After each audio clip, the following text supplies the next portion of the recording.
5 seconds. Mr. Deputy Speaker, sir, I am glad I have been given an opportunity to express my view on the demand for grant for education. Now we are thinking of putting up huge dams and construction of canals. There is no doubt that these amenities will increase human welfare, but at the same time, we must see that opportunities are given to our children to rise to their fullest heights. We have been doing things in a particular way all these years, and we think it is impossible to do them in any other way. But if we are serious about education for our children, then I think that the whole problem requires a dynamic approach. I must say that our education minister has been thinking in a dynamic way so far as certain aspects of education are concerned. In this country, I think that primary education should be the basis for all other types of education. I would like to point out that it is a big problem to tackle. I am glad that a committee has been appointed to go into the question of primary education in this state and to suggest ways and means of tackling the present situation. I hope it will make recommendations which will enable us to solve the problem of primary education speedily in this state. There is another aspect to which I would like to refer. It has now become a fashion for us to say that the standards have gone down. I should like to know who has been responsible for the fall in standards. The education department is supervising educational activities. I have all praise for it. I know that all educational institutions are today manned by trained teachers. Some may say that the fault lies in the raw material. It is not at all correct. I am sure that the children of today are much better than the children on the old days because they are brought up in an atmosphere of freedom. So, it is the responsibility of this house to find out the reason for the fall in standards and to rectify matters.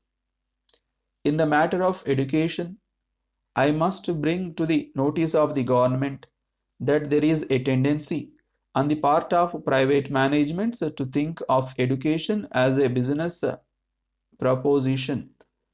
I hope that the education committee will look into this also. So far as the municipalities are concerned, a large part of their income is being utilized for elementary education. If the government take over this responsibility or find funds for running these institutions, it will enable the municipalities to provide other amenities to the people. I hope that the Honorable Minister will look into this question also. In this connection, I would like to point out that schools are concentrated in particular areas. There are labor schools, local body schools, and other schools. All these are within a radius of 4 or 5 kilometers. I do not think it will serve any useful purpose. I hope this matter will be looked into. Then there are single teacher schools. Whenever the problem of unemployment becomes acute, the government think of starting more and more schools so that the unemployed people may be employed as teachers. So, education is thought of as a means of providing jobs for unemployed people.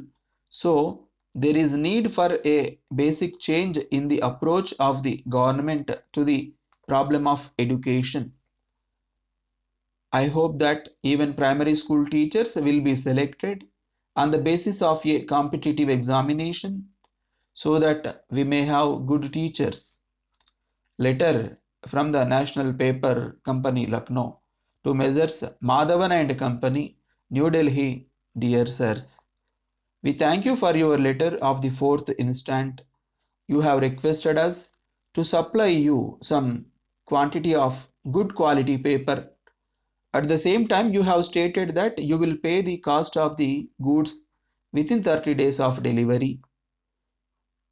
While we have no objection to supply you the goods as desired, we would like to tell you that we will not be able to give you credit facility unless we have definite information about your business standing since you are a new customer. We shall be much obliged if you give us particulars about how long you have been in this business and any other particulars which will enable us to consider your order. We shall be glad if you also give us the particulars of any persons to whom we can make references in this regard. But on the other hand, if you are prepared to make advance payment for the cost of the goods, there will be no difficulty for us in complying with your order as soon as possible. So, it is a matter for you to decide and inform us of your decision.